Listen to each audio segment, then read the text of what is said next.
Profe, Perfecto. una consulta antes de partir la clase. Martín. El control, hoy día va el control de lectura, ¿verdad? Sí, obvio.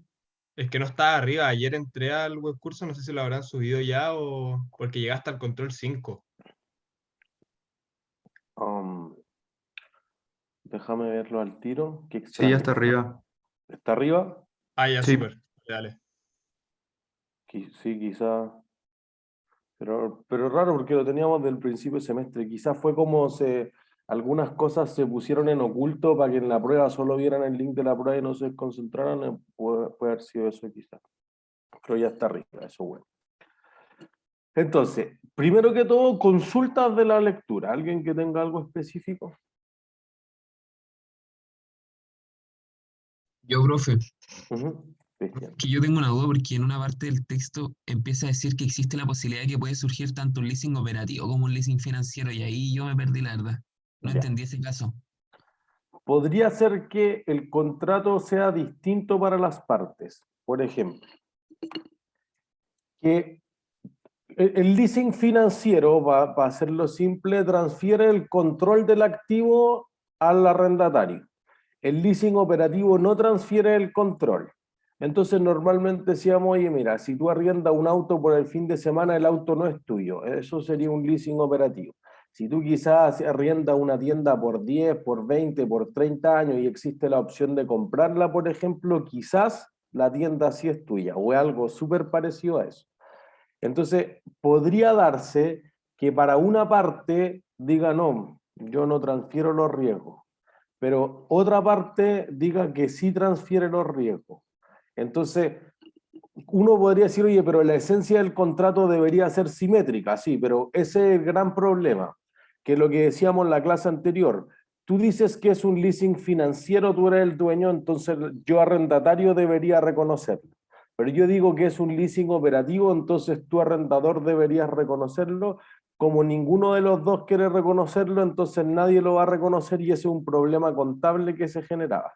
Entonces ha tratado de cerrarse esa brecha en el fondo. ¿Entiendes? Entonces, por ejemplo, porque tú podrías decir, pero es que yo solamente compré este activo para arrendárselo a una persona. Entonces, como ese activo es súper específico, entonces no es parte de tu activo, pero tú dices, yo nunca consideré tenerlo toda la vida útil, pensé arrendarlo por 2 años nomás.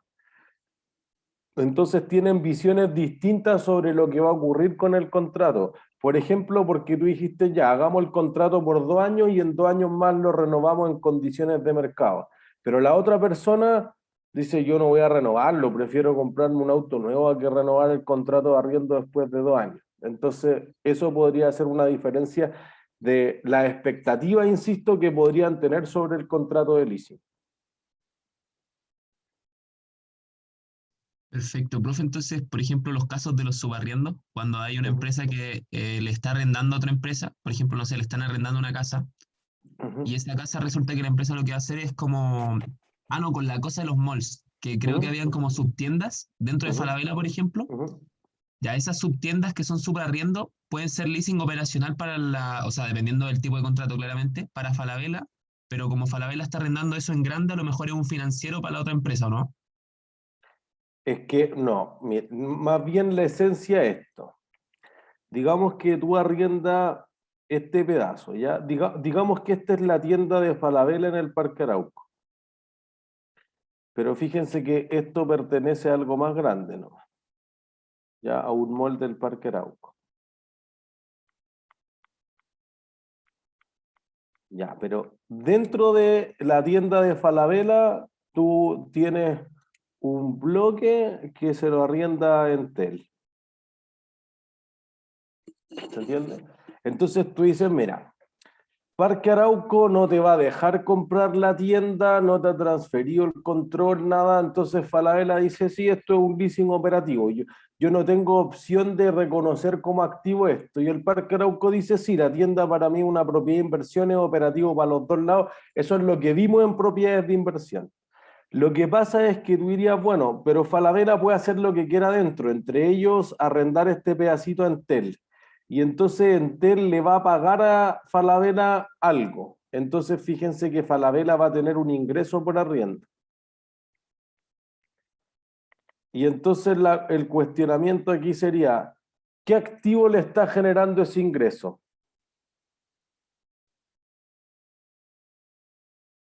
El mismo arriendo que tiene Falabella con Parque Arauco, po, ¿no? Pero no O tiene más. nada, po. Como es un leasing operativo, Falabella dice que no tiene nada. Entonces, como un ¿Entiendes? ingreso Entonces, fantasma. eso, de la nada estoy generando un ingreso, es sospechoso. Eso no debe pasar, porque tú tienes activos, cuentas por cobrar, inventario, propiedades, planta y equipo, lo que quieran, que te generan los ingresos de la compañía. La compañía no puede tener cero activos y estar generando ingresos. Eso es un narcotraficante. ¿Se entiende? Entonces, obviamente, si tú tienes algo que suba rienda, estás forzado a, aunque fuese un leasing operativo que no transfiere el control, Falabella contabilizarlo como el derecho de uso. Y entonces uno dice, ah, no, aquí se genera un problema, van a haber dos activos contabilizados. No. Parque Arauco, cuando le arrienda el espacio a Falabella, tiene una propiedad de inversión. Falabella no tiene una propiedad de inversión, tiene el derecho a utilizar el espacio, un activo por derecho de uso. Son dos activos distintos. Y fíjense que tiene una característica esencial, porque uno dice, no, se van a repetir los gastos ya. ¿Qué no le pasa a una propiedad de inversión? Se deprecia. No se No se deprecia. deprecia. Entonces, Falabella sí deprecia o amortiza el activo por derecho de uso. Entonces uno dice, no hay nada que se vaya a repetir. Pues. La vida útil de la propiedad de inversión es indefinida, el contrato de arriendo del derecho de uso es finito. No es que se vayan a repetir cosas. ¿Se entiende? Es solamente que si tú no mostraras nada sería fraudulento, porque ¿de dónde están saliendo los ingresos de Entel? No, es que entonces muestran. No puede aparecer de la nada. ¿Entiendes? Ese es el caso del subarriendo. Claro, profe, y la última consulta, y no lo molesto más. El tema de la tasa implícita, ¿cuándo uno tiene que ocuparla? Cuando no sabe cuál es la tasa, ¿cierto? Diría que siempre la tasa implícita. Porque, mira, a mí me tocó contabilizar un contrato de leasing hace un par de semanas de uno de los clientes de la consultora. Y decían, mira, compramos una camioneta y el valor era algo así como 17 millones. Entonces, al principio ellos no nos dieron el valor, nos dijeron, miren, este es el contrato, nosotros propendimos por 2 años, no, por 3 años a pagar cuotas como de 700.000, una cosa así. Yo dije, ya, pues, en principio no tenemos esto, solamente decía, oye, 700.000 en la cuota, y yo sé que son 3 años, ¿ya? Entonces digo, hay 36 meses y sé que esto es anticipada. La primera cuota se firmaba a la firma del contrato, eso es como el estándar del leasing. Y entonces tú dices, mira, no sé ni el valor presente ni sé la tasa. Como tengo una ecuación y dos incógnitas, ¿cuántas soluciones hay? Deberían haber dos. No. Una ecuación, dos incógnitas. ¿Cuántas soluciones? Infinita. Infinitas. Listo. Entonces yo dije, oye, pero ¿cuánto fue el valor? Ah, sí, se me olvidó agregar cuánto era la cotización que nos había enviado el concesionario. Y ahí me dieron 17. Y entonces dije, ya, pues listo. Esos 700 incluía una última cuota que era justamente la opción de compra, por si acaso. Y entonces ahí estábamos. De eso yo despejo la tasa, que es algo que lo que hicimos el jueves pasado, de hecho, en matemáticas financieras. Y esa es tu tasa implícita. Lo que pasa es que si tú no pudieses sacar eso, por ejemplo, no sé cuál es el valor.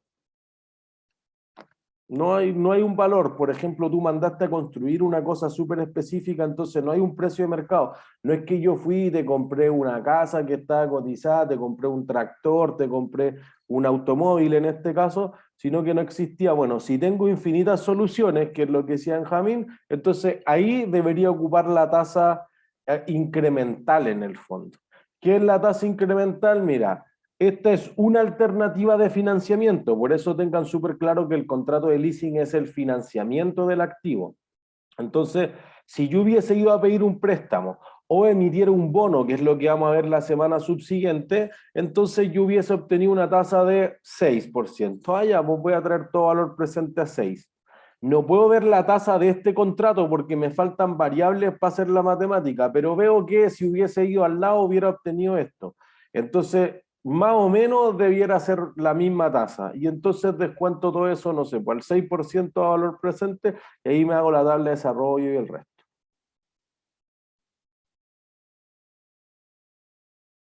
¿Sí? Gracias, profe. ¿No hay de qué? ¿Alguna otra duda?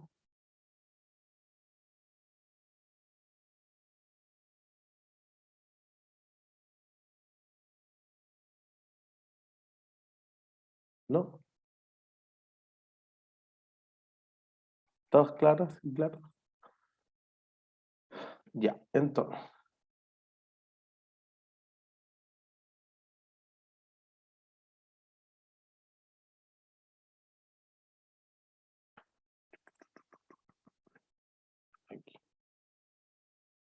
Entonces, nosotros decíamos, mira, el leasing es un contrato de arriendo común y corriente, para simplificarlo, y nosotros decíamos, podría ser que tú arriendes otras cosas que quizás no son tangibles, no son automóviles, no son maquinaria, no son tractores, no son equipos computacionales, no son locales o inmuebles, sino que podrían ser lo intangible. Entonces, cuando nosotros decíamos, oye, yo te arriendo Microsoft Office, ¿qué activo es ese? Si yo te arrendara por 3 años Microsoft Office, ¿qué activo tengo? ¿Intangible? Ya, ¿cuál intangible? Licencia. La licencia, ¿se entiende? Entonces, el derecho a utilizar un local quizás no es muy distinto al derecho a utilizar o el Microsoft Office, que es algo que llamamos una licencia, algo quizás que parece mucho más fácil. ¿Se entiende? No, esto obviamente se puede volver más complejo, pero primero veamos la parte más simple en la esencia. ¿Se entiende? Entonces, un intangible. Entonces, lo que nosotros tratamos de deslizar la idea es que si tú arrendabas permanentemente eso, para siempre, quizás no había una diferencia entre arrendarlo para siempre o, por ejemplo, tener un contrato a 3 años que es renovable. Entonces tú dices, oye, ¿para cuándo voy a necesitar el Office? Para siempre.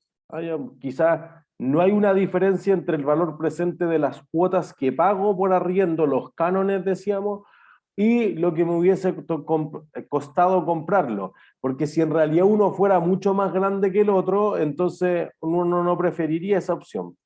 ¿Se entiende? Entonces, si en valor presente pago arriendo por 2 millones y el programa vale 1, todos lo compran. Si el valor presente pago 500 lucas por arriendo, entonces todos lo arriendan, nadie lo compra. Es probable que sean muy, muy, muy similares. Puede haber algunas particularidades en que esa se haga una diferencia, pero no tendría sentido. Porque imagínense este negocio. Tú eres General Electric Capital, que era lo que planteábamos en la clase anterior, y tú vas a comprar aviones, va a ir con Boeing, va a ir con Airbus o con la empresa que sea, le va a pintar los logos de la aerolínea, le va a instalar los motores Rolls-Royce que quiera, etcétera, le va a mover los asientos, va a hacer todos los ajustes que diga y dice, mira, me gasté 320 millones de dólares en dejarlo tal como tú querías. Listo. ¿En qué aeropuerto lo pongo? Ah, ya, ahí ya está. Listo.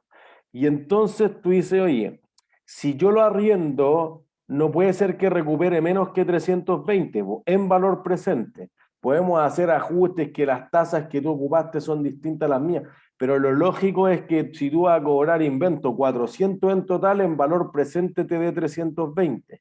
Porque tu negocio, insisto, no es cobrar 500 porque nadie va a querer hacer el leasing, ni es cobrar 200 porque va a ser pésimo negocio. Es cobrar en valor presente los 320, pero que tú te vayas ganando los intereses a través del tiempo. Ese es el negocio de la empresa, el lessor o el arrendador, el que compra el activo y se lo arrienda a otro. Fundamentalmente por esto. Primero pensemos los que tú no eres el que fabrica. Yo tengo plata, ustedes me dicen, les compro cualquier cosa y se lo arriendo. Y existen muchas de esas empresas.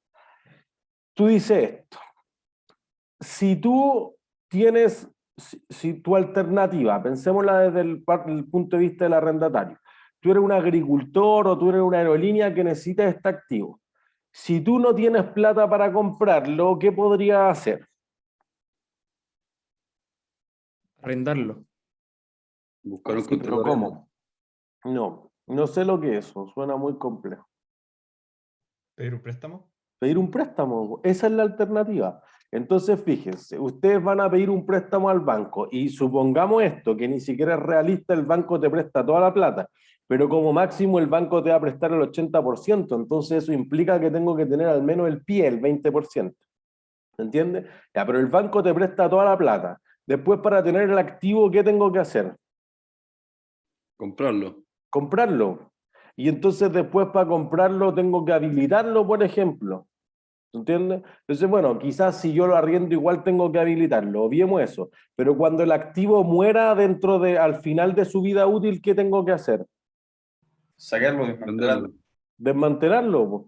Entonces, son tres cosas que tengo que hacer. Si yo tomo un contrato de leasing, me dejan el activo en la puerta, me prestaron el financiamiento y cuando se acabe el contrato se lo llevan. Es más eficiente. Me ahorro más cacho. Hago una cosa en vez de hacer tres cosas. O cuatro, o lo que Profesor, sea. Ajá. esto que estamos hablando de leasing también corre para los leasing de las empresas cuando van a buscar factoring para factorizar esas órdenes de compra, o no se relaciona con el leasing. O sea, es que el factoring es otra medida de financiamiento. En el fondo yo entrego la factura y alguien, el factor, digamos, me entrega como un upfront, como un pago anticipado a costa de que cuando se pague la factura yo le termine de pagar y su garantía es que se queda con la factura. ¿Entiendes? Entonces, se parece, pero el factoring es más bien como un pago de una cuota, como que yo les vendo las cuentas por cobrar. El leasing no es eso, es más bien una fuente de financiamiento de largo plazo, por eso está relacionado con activos de largo plazo. El factoring generalmente está relacionado con una fuente de financiamiento de corto plazo porque es para las cuentas por cobrar. Gracias. ¿No hay de qué? Profe, una pregunta. Ajá. Y acá, bueno, en el leasing después que ya está listo el arriendo, como que uno se olvida, por así decirlo, pero en un leasing financiero en el que el arrendatario tiene el control, ¿pasa lo mismo? ¿Pasa lo mismo en qué sentido? Nada, que ahora estaba diciendo que en el fondo, por ejemplo, si el control lo tiene el arrendador, yo tengo un leasing, ¿no es cierto? Y una vez que, no sé, pues si no lo quiero comprar o lo quiero comprar, en el fondo me olvido como del contrato, así como que lo arriendo por un tiempo, lo ocupo Sí. y listo. Pero ¿qué pasaría como en un leasing financiero? No, pero es ¿Dónde? que podría ser un leasing financiero en el que no quieras comprarlo al final. La única razón, ese es un error clásico. Claro, yo quería saber qué pasaba ahí en ese caso. Eso. Clásicamente uno piensa que si el contrato tiene la opción de comprar el activo, eso es un leasing financiero, y eso no es así.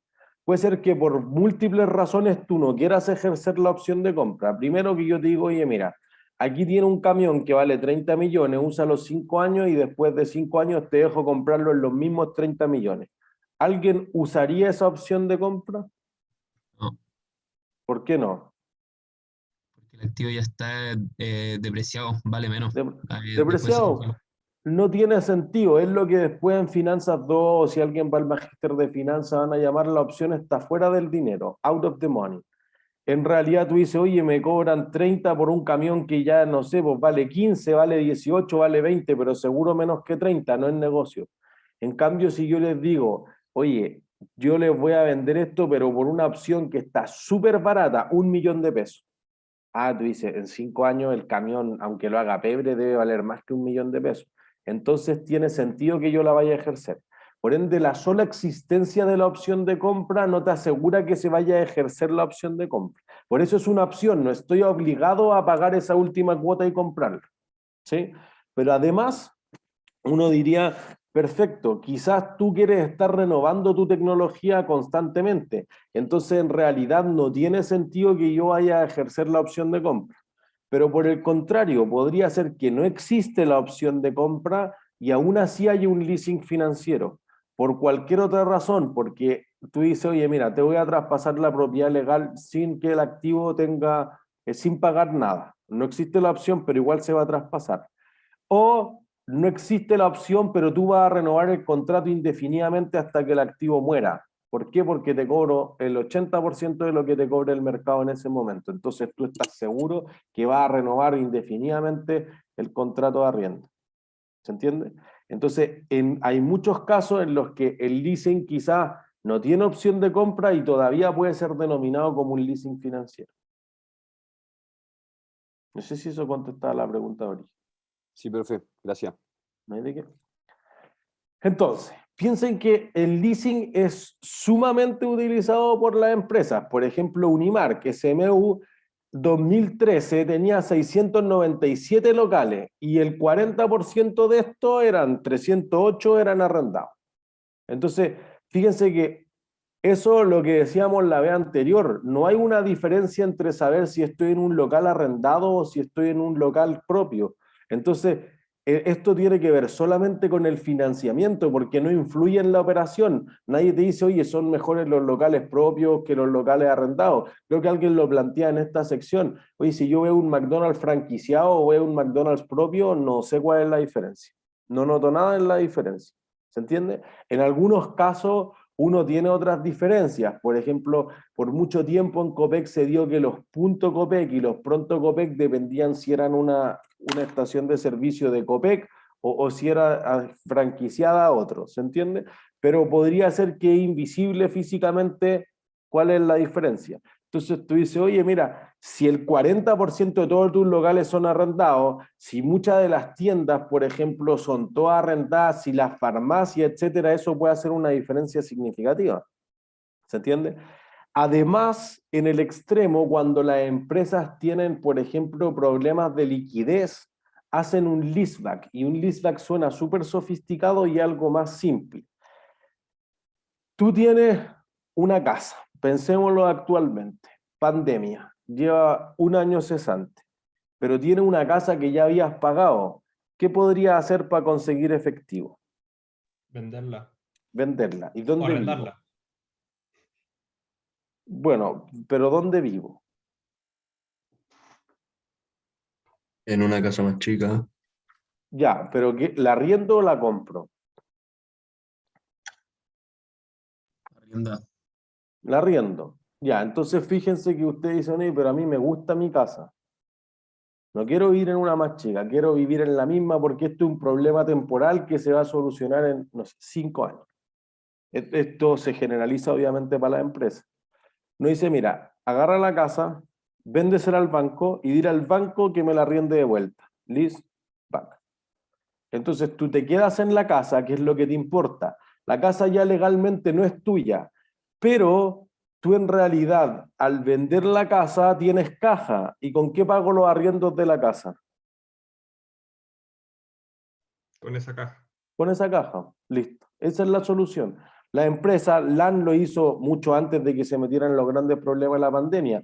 TVN lo hizo con el edificio corporativo, dado que llevaba resultados muy negros por mucho tiempo, y dice, mira, aquí está el activo y yo te voy a ir pagando, y por mientras te puedo pagar con el efectivo. Obviamente, si yo solo pago con ese efectivo y no genero nada adicional, no voy a poder pagar los intereses que hay en un contrato de leasing. Pero eventualmente tú dices, oye, es como para salvar, es para mantener la caja o la liquidez que la compañía necesita en ese momento. ¿Se entiende? Entonces ahí uno dice, perfecto, podría haber una diferencia significativa en el que cuando la compañía tiene problemas financieros graves, mira, hagamos un leaseback. Porque en realidad fíjense que la empresa no necesita ser el dueño legal de los activos para que la compañía funcione bien, opere excelentemente, eficientemente. Entonces, lo que uno dice es, mira, yo podría ir a pedir un préstamo de consumo, pero un crédito de consumo tiene una tasa alta o una tasa baja. Alta. Alta, ¿por qué? Porque, por ejemplo, si fuera un crédito hipotecario ¿Ya? y la persona no puede pagar, la casa, o sea, el banco le puede quitar la casa y hay como un respaldo, pero un crédito de consumo, voy a consumirme las cosas, entonces no tengo como ese respaldo para darle al banco. Eso es. La diferencia entre un crédito hipotecario, que es prácticamente el más barato que te entrega el banco, y el de consumo, que es el más caro, es esencialmente que en uno hay garantía, respaldo, colateral a veces llamado, que es el activo, la casa, y en el otro no, po. Entonces tú dices, la casa no la puedo mover, es inmueble. Eso es mejor colateral que, por ejemplo, un auto, una maquinaria, porque tú te podrías arrancar en el auto. ¿Se entiende? Entonces, y en el de consumo no hay nada. Entonces, fíjense que un leaseback es justamente eso, pues yo voy al banco y le pido plata, ¿y qué le dejo de respaldo? El activo que le estoy vendiendo. ¿Se entiende? Entonces es una forma de garantizar el préstamo. Podría ir a pedirle y que me cobren 20% al año, pero podría decirle, mira, aquí están estas máquinas, aquí está este terreno, aquí está este edificio, y eso le va a dar más seguridad al banco, y eso le va a financiar en tasas mucho más bajas a la empresa. Y probablemente además, si yo le entrego un activo de largo plazo, me dé mejores plazos de financiamiento. Oye, yo un crédito de consumo no pasa de 5 años. Si tú das un crédito para las pymes, ya 10 años, a veces 10 años con perfil de 15 máximo. Pero si en realidad tú dices, oye, yo te podría dejar una casa, ya 20 años, 25 años, perfectamente se puede hacer ese leasing. ¿Se entiende? Entonces, esa idea, uno dice, bueno, que tu problema ahora, pero cuando te recupere en 10 o en 15 años te doy la opción de comprarlo, porque de nuevo, el negocio del banco no es quedarse con la casa, el negocio del banco es haberte cobrado los intereses. Y eso funciona con un banco, con una compañía de seguro o con cualquier otra empresa. Esa era mi pregunta, profesor. La pregunta que le tenía, que el banco ganaba tanto como que si uno no le pagaba, ganaba las propiedades que uno lo había dejado, o si es que uno le pagaba, ganaba los intereses, ¿o no? Claro. En Pero, todo, el pero caso del banco nunca pierde. bueno, no diría que nunca pierde, pero está más seguro en el fondo. O sea, es difícil que pierda, diría. Nunca diría que nunca, pero diría que es difícil que pierda. Pueden perder en la crisis subprime, obviamente. O sea, si la casa no vale nada, nunca voy a recuperar. También depende en qué parte del crédito dejó de pagar la persona y cuánto le debía. Porque quizás dejó de pagar justamente porque su casa no vale nada, que era la crisis subprime. En fondo, yo pedí $300.000 para comprarme una casa. Empecé a pagar, vi que el precio de las casas se desmoronaba, entonces la casa varía $200.000 o $150.000 y digo, ¿para qué voy a seguir pagando $300.000 si en realidad la casa vale 150? Mejor dejo de pagar, el banco toma la casa, la vende y yo voy y pido un nuevo préstamo hipotecario, pero por 150, no por 300. Entonces, no diría que nunca, pero quizá es más difícil que el banco pierda mucho porque tiene la garantía de que si no te paga el cliente, te paga con la propiedad. Pero como decíamos en las clases anteriores, la propiedad no es tu negocio, o sea, yo la voy a vender súper rápido por debajo del valor de mercado para recuperar lo que me falta nomás. Entonces no es que gane, es que recupero nomás y quedo a raya en el fondo. ¿Sí? Entonces, fíjense que lo que nosotros decíamos es, perdón, Benjamín, tú levantaste la mano. Sí, que lo del leaseback solamente se da cuando alguien no puede pagar o hay empresas que lo hacen porque les conviene más, ¿no? Eso porque les conviene más. Diría que la mayor parte de las veces lo hacen porque tienen una situación financiera delicada, por ejemplo. Particularmente porque existe esta idea que nosotros tratábamos de deslizar esa idea a la clase anterior de que no es que el activo es mío, no es que el sueño de la casa propia. Bueno, pero la empresa tiene que ser súper racional. ¿Cuánto vale ese sueño? No sé, nosotros queremos ocupar las máquinas, las oficinas, etcétera, nos da lo mismo de quién sean. Bueno, entonces quizás no debería estar dispuesto a pagar mucho por que el activo sea mío. Entonces puede ser mucho más eficiente hacer leaseback. Adicionalmente, porque tiene una ventaja tributaria significativa. Eso frente a cualquier otro financiamiento. Entonces, realmente puede ser que empresas que están en buenas situaciones hagan leaseback de los activos. No es solamente cuando están súper mal que salen como desesperados a hacer leaseback. Ya, muchas gracias. Entonces, para formalizarlo, el leasing operativo es aquel en que el arrendador goza de la mayor parte de los beneficios y los riesgos. O sea, tiene el control el arrendador. Por lo tanto, aparece en el balance o en el estado de situación financiera del arrendador el activo. En un leasing financiero, el arrendatario, el usuario, es el que tiene el control.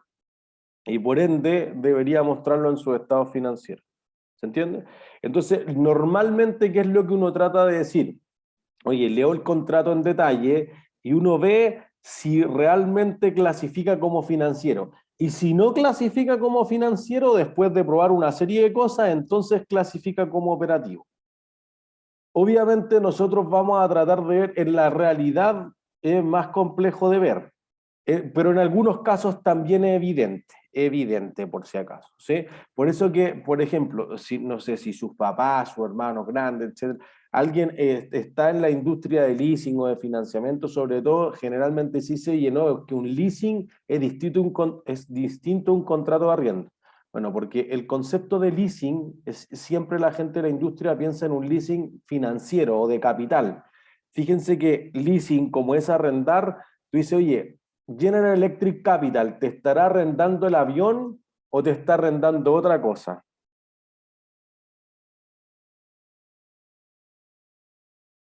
¿Por qué me cobra intereses? ¿Por qué alguien cobra intereses a otro?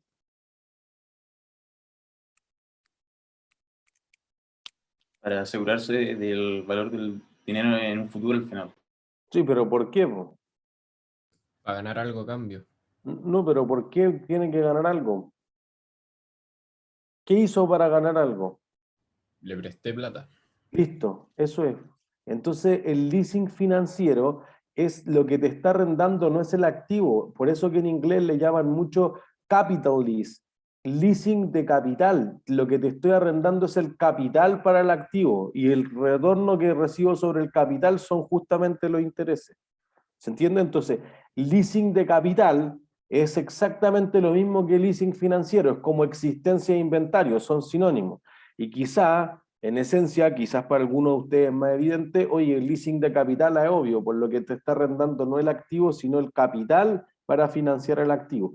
Y eso denota al tiro que es financiamiento. Entonces, leasing financiero ya, obviamente que es financiamiento. Leasing de capital, está aportando capital, listo, financiamiento. ¿Se entiende? Entonces, lo importante es que uno tenga claro quién es el que corre los riesgos.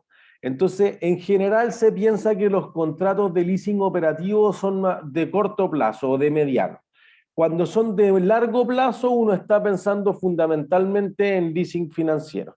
Si son de corto plazo, un auto por un fin de semana, hoy 2 meses, 3 meses, etcétera, está pensando en un leasing operativo. Si hay un leasing operativo, el arrendatario que paga una cuota, la contrapartida de esa salida de caja, ¿qué será?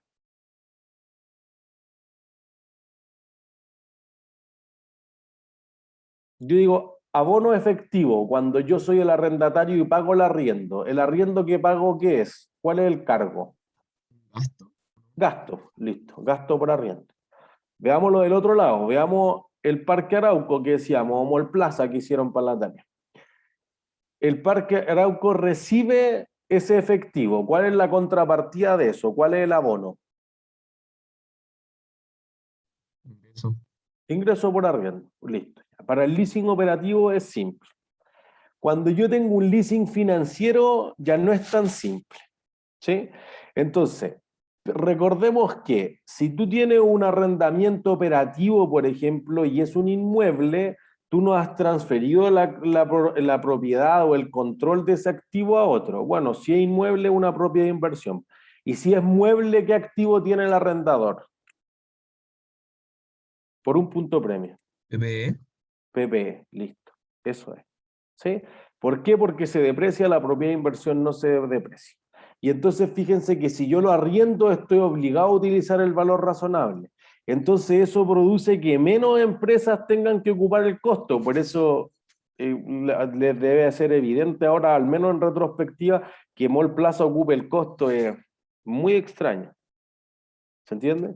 Entonces uno dice, oye, mira, leasing habitacional, leasing automotriz, leaseback, chuta, hay muchos conceptos en el mercado y todos como que se parecen, como que están en Spanglish, no sé bien. Bueno, lease, arrendar. Lo importante es que te arriendo una casa, te arriendo un auto o te arriendo un activo que era mío y tú me lo arriendas de vuelta, leaseback, ya listo. Todos tienen que ver con el arriendo. ¿Se entiende? Y entonces por eso es el problema en español. El problema no en inglés. Porque en inglés o tú tienes renting o tienes leasing. No tengo el problema. Si es rent, sí o sí es un leasing operativo, rent a car, no se llama lease a car, ¿entiendes? Tú dices, oye, si es lease, entonces un leasing financiero al tiro. Entonces, problema es para el español, no es para el inglés. En inglés, rent es operativo, lease es financiero por defecto. ¿Sí? Entonces, si el leasing es del tipo financiero, entonces tú lo que vas a tener es que tú eres el arrendador, pongámonos en la lógica del arrendador. El arrendador cede un activo, ¿ya? Entonces, si era una PPE, ustedes dicen, sale la PPE, abono la PPE. Si era una propiedad de inversión, abono la propiedad de inversión. ¿Qué le queda al arrendador? ¿Un activo por derecho de uso? No, porque no ¿Las tiene el cuentas por derecho a cobrar? usarlo. Eso, una cuenta por cobrar. Él tiene el derecho a cobrar nomás, no tiene el derecho a usarlo. Por eso que ahora ojalá les vaya haciendo clic el concepto del valor en uso. Oye, una cuenta por cobrar no tiene valor en uso. Yo no lo uso, literal. Por eso que no es una cuenta por cobrar. Entonces, fíjense que uno dice, oye, no, aquí está el pago comprometido nomás, listo. Pues, ¿y qué hago con el activo? ¿Qué te importa? Pues? ¿Y cómo está? No, ¿qué te importa también? Pues es cierto, pues me da lo mismo. Me da lo mismo si se cae a pedazos, si lo llena, si te da flujos de caja, si no te da flujo de caja, con tal que tú me pagues la cuota, bien. Pues. Porque fíjense que el activo que le queda al arrendador es una cuenta por cobrar. ¿Cómo mido el deterioro de las cuentas por cobrar? El EDI, ¿o no? La estimación de deudor es incobrable. Es distinto a que si yo te arrendé un avión y el avión se quemó, pero tú me sigues pagando, no hay deterioro de la cuenta por cobrar. Hay deterioro del avión, pero no de la cuenta por cobrar. ¿Se entiende? Entonces, fíjense que esto es sumamente importante en la pandemia. Por eso después, al final del jueves, le vamos a agregar una cosa muy actualizada que se veía el año pasado, sobre todo. Tú dices, oye, mira, el restaurante se deterioró, pues tú tenías un local, me lo arrendaste, yo operaba un restaurante ahí, pero no puedo abrir, pues. Entonces, no sé, pues, me ha de seguir pagando el contrato de arriendo, ¿no? Que no puedo pagar, pero mira, cuando me recupere, métemelo arriendo hacia el final o hagámoslo separado en el tiempo, pero esos 3 o 4 o 5 meses que tuviste cerrado se van a distribuir proporcionalmente en alguna parte. Entonces se va a meter ese flujo de caja en algo de los 3 años que quedan del contrato de arriendo, o más largo, pues en general los locales tienen plazos más largos. Entonces tú dices, ah, ya, no pierdo nada. Quizá hay una diferencia en el valor presente, pero muy marginal.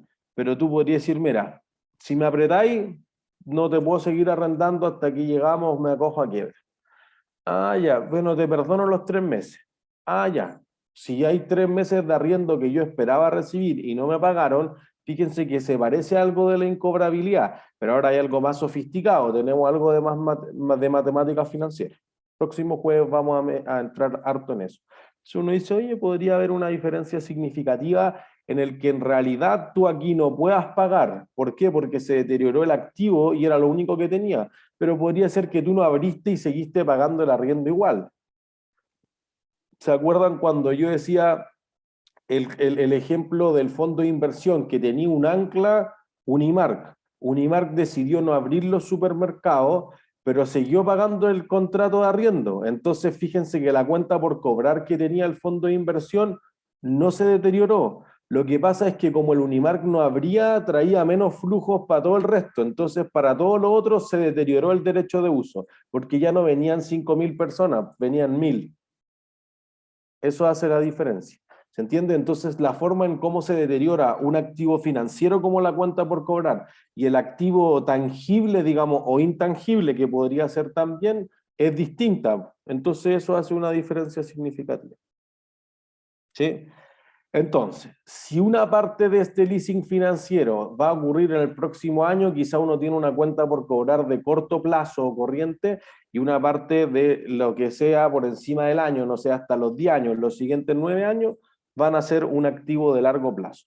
Tiene que hacer una tablita de desarrollo, como espero yo ya todos sepan, y eso va a surgir súper ordenado del cómo se va a recuperar la cuenta por cobrar. Ese es el arrendador. Entonces yo entrego la PPE o la propiedad de inversión y tengo una cuenta por cobrar. El arrendatario quizá es algo más complejo, pero creo que desarrollaron súper bien la intuición el martes ustedes porque ustedes mismos me lo sugirieron. el usuario de un local o de un auto, etcétera, ¿qué activo tiene? Una propiedad, planta y equipo. Algo bien cercano a eso, pero yo tengo lo puedo tocar.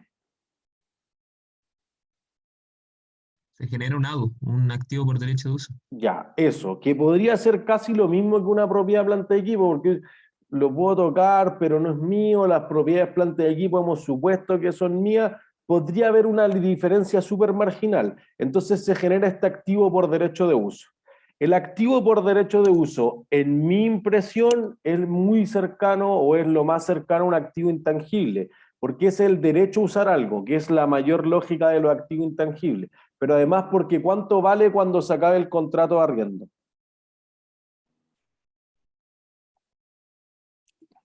Cero. Cero. Y esa es la lógica de una propiedad, perdón, de un activo intangible, que el valor residual es presumiblemente cero. Entonces, me parece que es un activo intangible, pero las compañías que han hecho han dicho, mira, dentro de las propiedades planta y equipos separamos los que son propios y los que son arrendados y ahí está el activo por derecho de uso. Una opción. En el efecto contable, si le llaman depreciación o amortización, ese gasto da lo mismo. Van a llegar hasta el mismo valor residual, en el fondo papas, patatas, pero la esencia sigue siendo la misma. Y otras compañías no han decidido clasificarlo ni en propiedades planta de equipo ni en activo intangible, sino en la categoría separada de todas, que es el activo por derecho de uso. Esas tres cosas se han hecho en la práctica, ¿sí? Entonces, lo que uno dice es que tú tendrías el activo por derecho de uso, ya ese es el cargo que va a generar el arrendatario.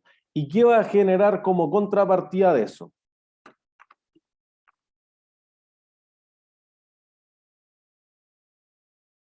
¿Qué hay al otro lado? ¿Con qué financié el activo por derecho de uso?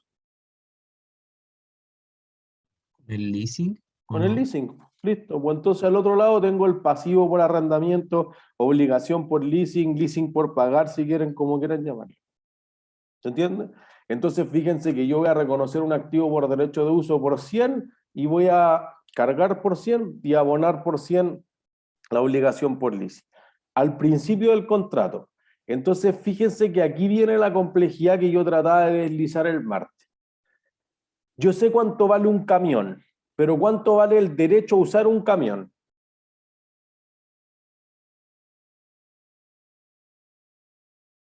Lo que podría estar ganando la otra empresa con el camión.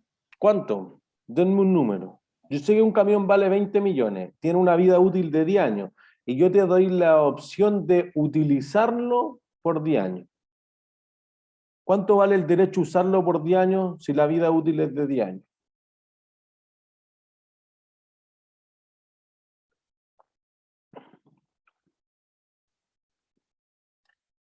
Esto denota que no hemos clarificado algo entonces. ¿Cuánto debería valer cualquier cosa en la vida? Descríbanme algo general para valorizar cualquier cosa en la vida. Lo que se puede obtener ocupándolo ¿En valor futuro o en valor presente? en valor presente. Listo. Cualquier activo, cualquier cosa en la vida, cualquier pasivo, cualquier patrimonio, cualquier negocio que hagan debe valer el valor presente de los flujos de caja. Esa es una regla de oro transversal para cualquier cosa que vayan a hacer en la vida como ingenieros comerciales o ingenieros comerciales. Entonces tú vas a decir, bueno, yo no sé cuánto vale el derecho a usar el camión, pero sí sé que me comprometí a pagar 20, 30, 50, 200 cuotas de tanto. Entonces el valor presente de las cuotas le va a dar el valor al pasivo, que es la obligación por leasing. Y como no sé cuánto vale el activo por derecho de uso, por aproximación, si sé cuánto vale el pasivo, entonces eso le da el valor al activo. ¿Se entiende? A diferencia que cuando nosotros decimos, oye, el activo vale tanto en el mercado, listo, ¿y cuánta plata le pediste al banco? Otra cosa, no, pues ahora lo que le debo a la empresa de leasing es justamente lo que le voy a asignar como valor al activo por derecho de uso, siempre y cuando no incurra en otras cosas. ¿Se entiende? Entonces eso va a ser una diferencia significativa. Entonces, miren, Tu problema va a ser que si tú hubieras, o esto se parece mucho a que tú fueras a comprar un activo a largo plazo y hubieras pedido un préstamo bancario. Por eso que si tú hubieras hecho eso, tú decir, oye, pedí el préstamo, te entra caja. Compré el activo, te sale caja. En el neto te va a quedar el activo, digamos, propiedad, planta de equipo contra el préstamo. Bueno, no hay ninguna diferencia sustancial entre que tenga el activo por derecho de uso contra la obligación por leasing. ¿Sí? Y entonces fíjense que algunas veces uno podría decir, yo voy a calcular el valor presente de todas las cuotas, y esto me ha tocado harto discutirlo en la práctica. Del camión, pensemos este camión que valía 20 millones. Tú calculas el valor presente de todas las cuotas y te da 23 millones. ¿Por cuánto registro el activo por derecho de uso? ¿La diferencia? Voy a escribirlo, miren. Azul no se va a ver, lo voy a poner. El camión vale 20 millones. El valor presente de los flujos de caja me da 23 millones.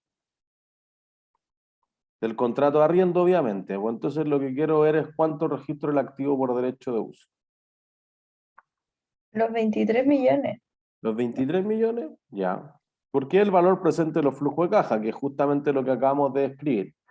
Entonces, ustedes tienen el derecho a usar un camión y el camión vale 20. ¿Tiene sentido? Sí, porque los 3 millones son los intereses, ¿no? Ya. Pero los intereses, ¿cuándo se van a generar? ¿Cuándo pagas? Cuando pase el tiempo, no ahora. Entonces no puede ser así. Fíjense en esto, si tú eres el dueño del camión, ¿qué cosas puedo hacer con el camión?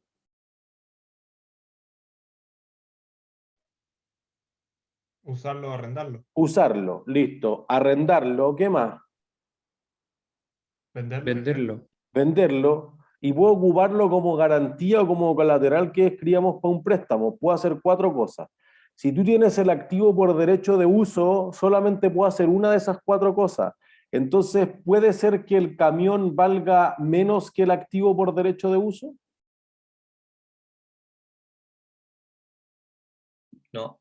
No, no tiene ningún sentido, así que esto tiene que ser siempre así. En el mejor de los casos, todas las otras cosas no valen nada, porque están muy en el futuro, todo lo que dijimos en la clase anterior, listo, valen lo mismo. Pero es imposible que el derecho a usarlo valga más, porque eso diría que subarrendarlo, o utilizarlo, o venderlo vale negativo, y eso no es cierto. ¿Se entiende? Entonces, fíjense además, para los que le era más claro la idea del deterioro. Si yo registro un activo por derecho de uso y digo, y el camión vale 20, ¿qué debería hacer de inmediato?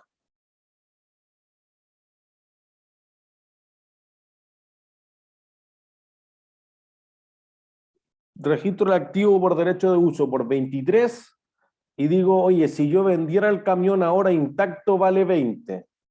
La prueba del deterioro, ¿no? Ya, pues, ¿y qué registraría después de hacer la prueba de deterioro? Gasto por deterioro. ¿Por cuánto? Por 3 millones. 3 millones. No tendría sentido tener un activo nuevo y decir se deterioró al tiro. ¿Se entiende? Te crea una asimetría contable, como que estoy registrando algo que no tiene sentido. Entonces el activo por derecho de uso jamás puede valer más que eso.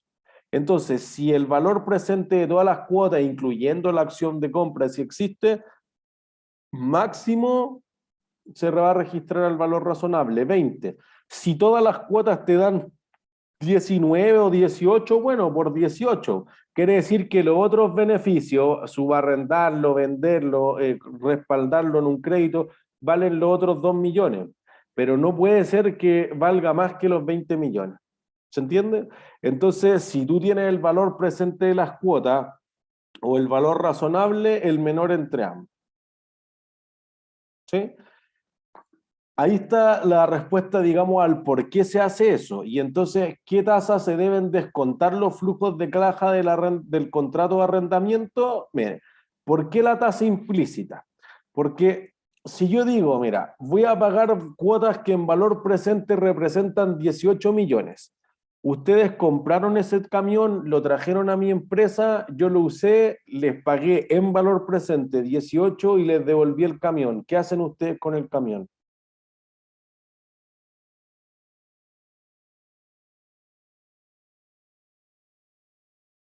Se lo ¿Qué arrendamos a hacen? otra persona. ¿Y quién va a querer un camión con 10 años de uso? Alguien que no pueda pagar un camión más caro. Bueno, digamos que yo se los devuelvo, porque fíjense, podría darse eso, porque en realidad tú dices, oye, yo lo ocupé la mitad de la vida útil, pero si yo se los devuelvo al final de la vida útil, Vendérselo a una de estas chatarrerías. a una chatarrería, ya, pero te va a dar el valor residual, que puede ser súper poco. Entonces tú dirías, no tiene sentido que yo le haya pagado siempre en valor presente 18 y ustedes lo hayan comprado por 20, pues en el largo plazo perdieron 2 millones.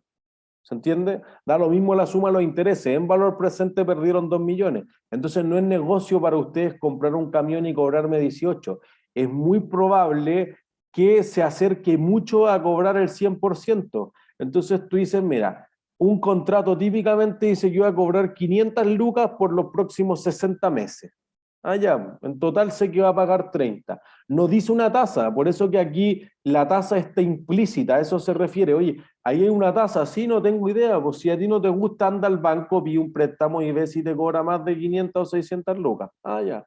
Entonces, por eso que se debería registrar a la tasa implícita, porque ustedes van a decir, mira, la rentabilidad que yo recibo de entregarte un camión que no quiero de vuelta, porque mi negocio no es tener el camión, es que tú lo tengas y me pague el arriendo, es X. Y entonces por eso decíamos, de la fórmula de la anualidad van a despejar la tasa, porque esa es la rentabilidad que el dueño legal, el arrendador, va a recibir sobre este negocio.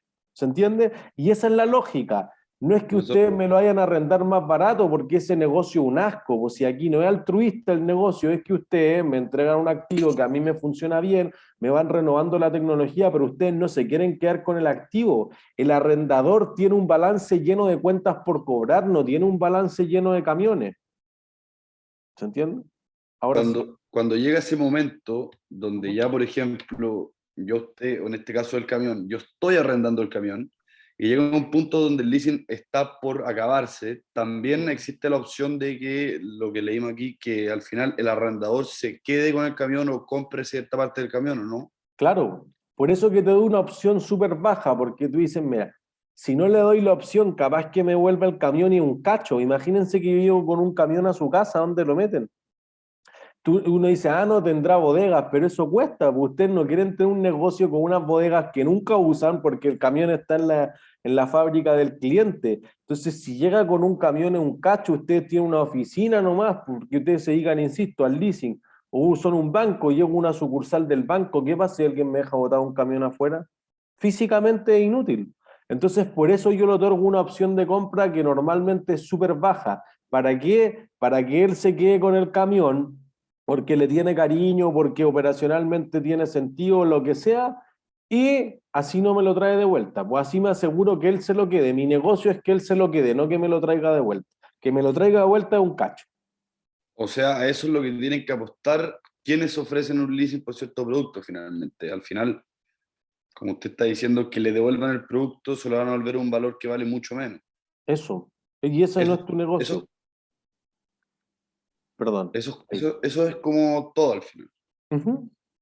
Esa es la esencia. Estoy apostando a que él se lo quede hasta el final de los días.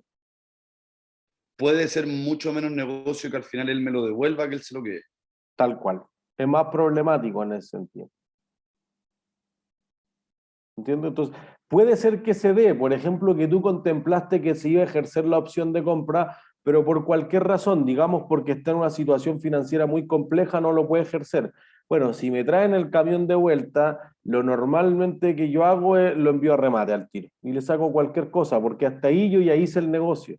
¿Se entiende? Por eso que la opción de compra es un flujo de caja súper pequeño dentro del contrato, porque en realidad tú quieres que con la cuota mensual ya haya obtenido la mayor parte del valor presente. Entonces, si el camión lo vendo en 1 millón, en 1,5 millones, o en 2 millones en 5 años más, para el valor del contrato es poco relevante. Entonces no cambia la rentabilidad de tu negocio de arrendar los activos. ¿Entiendes? Profe, Claro, ajá. pero esto solo sucede cuando tenemos estos casos, ¿verdad? Porque si no mal recuerdo, la clase pasada hemos dicho que los jugadores de fútbol, en el pase, cuando uno hace un préstamo, también se puede considerar un leasing, ¿o no? Sí. Pero, ¿qué pasaría si, o sea, ya yo le doy el préstamo a un jugador a un equipo? Ujú. Entonces, ya, por decirle, el préstamo es de 2 años, con opción a compra. Sí. Pero esa opción a compra nunca es baja, ¿Bajo comparado con qué? con su valor de mercado. No, pero es que es un activo intangible, es difícil ver el valor de mercado. Pero esa opción de compra ahora es baja. Por ejemplo, tú dices, oye, Lau, si Ángelo Enrique yo lo vi cuando tenía 13 años y jugaba en las inferiores de la U, y no tengo idea, pero si el Manchester vino y puso una opción de compra por 5 millones de euros y después lo vio debutar y metió un gol en su debut, etcétera, y ahora me lo llevo al Manchester, capaz que vale 30. Entonces, después, en el momento de ejercer la opción, tú mira, oye, ¿cuánto es el valor de mercado? Capaz que ahora no vale, pero tú esperas que esto se aprecie mucho más en el tiempo.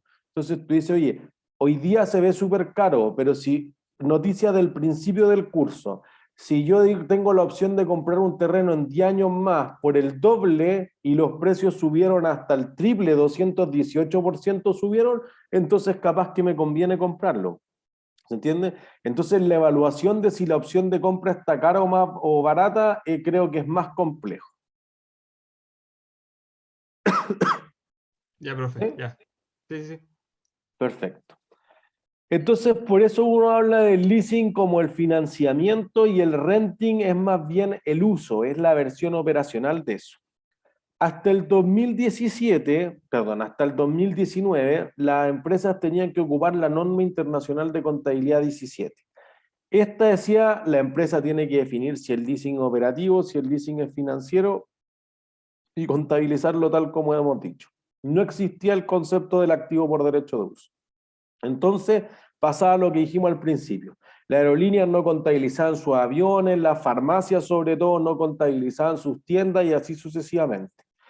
Cuando tú dijiste, aquí hay una norma nueva que apareció el 2016, dijo, desde el 2019 ustedes tienen que, los arrendatarios, sí o sí contabilizar, me da lo mismo como sea su contrato, da lo mismo si es operativo o financiero, sí o sí deben reconocer el activo por derecho de uso. Entonces ahí cambió significativamente el panorama del cómo se contabilizaban, porque antes se obtenía lo que se conoce como un financiamiento fuera de balance.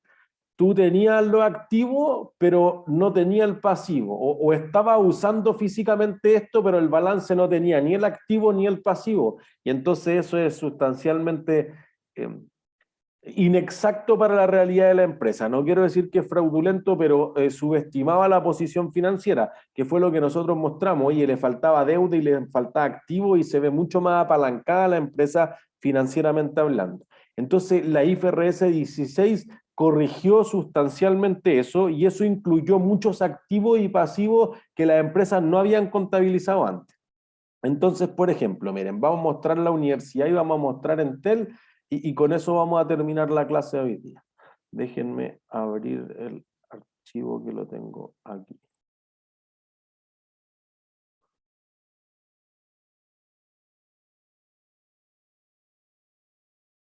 Aquí.